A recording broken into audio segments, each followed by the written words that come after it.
Rumpelstiltskin by the Brothers Grimm from Grimm's Fairy Tales. Once there was a miller who was poor, but who had a beautiful daughter.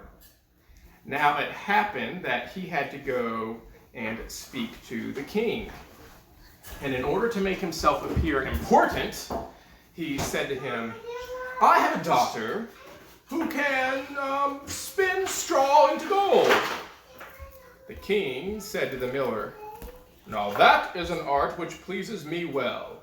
If your daughter is as clever as you say, bring her tomorrow to my palace, and I will try what she can do."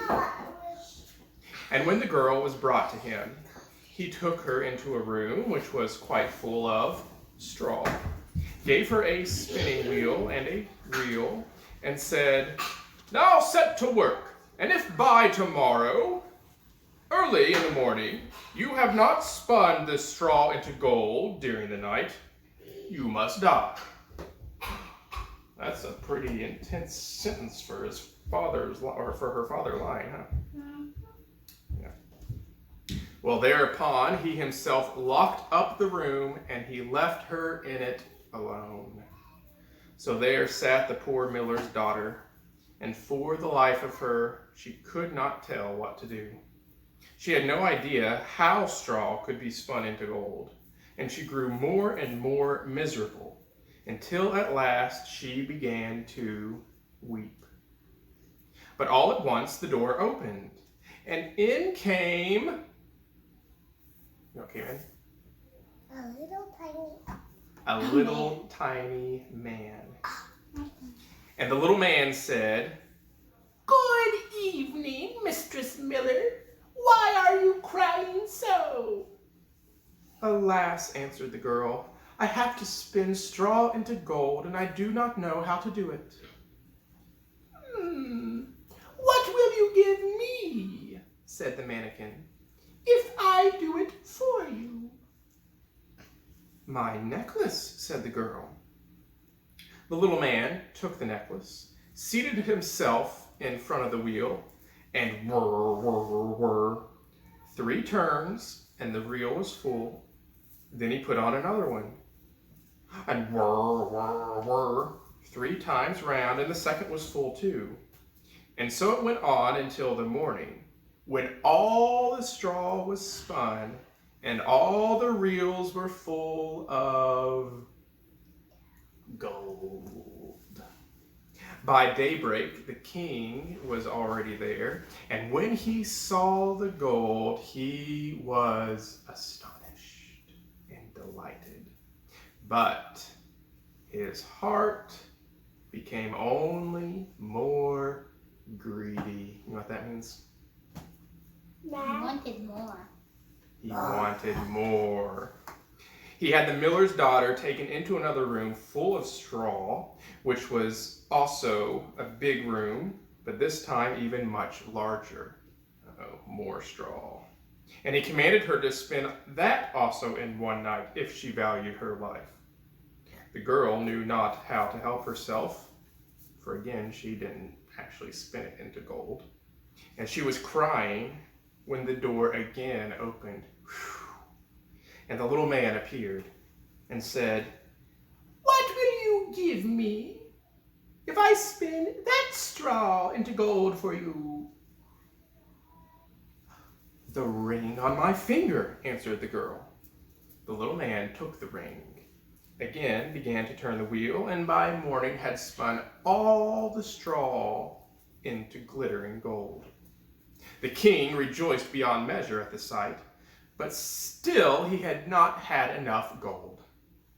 And he had the miller's daughter taken into a still larger room full of straw, and said, "You must spin this too in the course of this night, but if you succeed, you shall be my wife." What do you think? Would you want to marry that man? No. Oh, I mean, I said can't you do spin this into gold or be killed. I can't. But he is the king. Yeah. And he thought, even if she be a miller's daughter, I could not find a richer wife in the whole world. When the girl was alone, the mannequin came again for the third time. The mannequin. And said, "What will you give me if I spin the straw for you this time also?" "But I have nothing left that I could give," answered the girl. Uh-oh. This is where it gets bad. This is where it gets bad. "Then promise me, if you should become queen, your first child." Well, who knows whether that will ever happen, thought the miller's daughter. And so, not knowing how else to help herself in this strait, she promised the mannequin what he wanted. And for that, he once more span the straw into gold. And when the king came in the morning and found all that he had wished, he took her in marriage, and the pretty miller's daughter became a queen. A year after, she had a beautiful child. And she never even gave a thought to the mannequin. But suddenly, he came into her room and said, "Now give me what you promised." The queen was horror-struck and offered the mannequin all the riches of the kingdom if he would leave her the child. But the mannequin said, "No, something that is living is dearer to me than all the treasures in the world."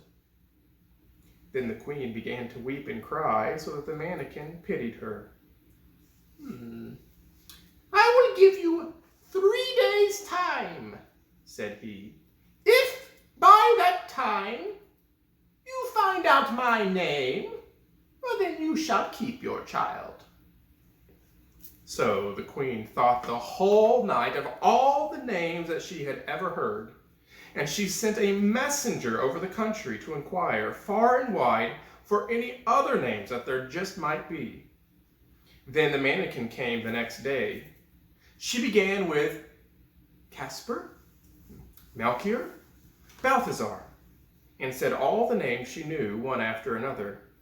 But to every one the little man said, "That is not my name." On the second day, she had inquiries made in the neighborhood as to the names of the peoples there. And she repeated to the mannequin the most uncommon and curious. "Perhaps your name is Short Ribs, or Sheepshanks, or Lace Leg." What other names do you think? Longhorn. Long Body. Longhorn. Longhorn. What else? That's a good one too. But he always answered, "That is not my name." On the third day, the messenger came back again and said, "I have not been able to find a single new name, but as I came to a high mountain at the end of the forest, where the fox and the hare bid each other good night, there I saw a little house, and before the house I saw a fire was burning, and round about the fire quite a ridiculous little man was jumping. He hopped upon one leg and shouted, 'Today I bake, tomorrow brew, the next I'll have the queen's child. Ha!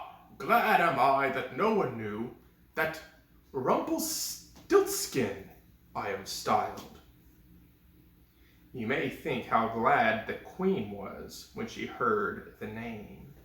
And when soon afterward the little man came in and asked, "Now, Mistress Queen, what is my name?" At first she said, "Is your name Conrad?" "No, that is not my name." "Is your name Harry?" "No." "Perhaps your name is Rumpelstiltskin?" "The devil has told you that! The devil has told you that!" cried the little man, and in his anger he plunged his right foot so deep into the earth that his whole leg went in, And then in rage, he pulled at his left leg so hard with both hands that he tore himself in two. Oh, the end. Little Rumpelstiltskin. Poor little man. All he wanted was someone that was a child. He just wanted his own little baby. No, he just wanted to eat a child. Oh, was that what he was going to do? It said, I cook today, I'll brew tomorrow. It said what? It says I'll cook today, I'll brew tomorrow. something like that. Today I bake, tomorrow brew. The next I'll have the young queen's child. That makes sense. There you go. That was Rumpelstiltskin by the Brothers Grimm. Thanks for watching Fireside Stories. If you enjoyed this story, please make sure that you like and subscribe. And also, please make sure that you comment below what story you would like read next time. Thanks. Goodbye.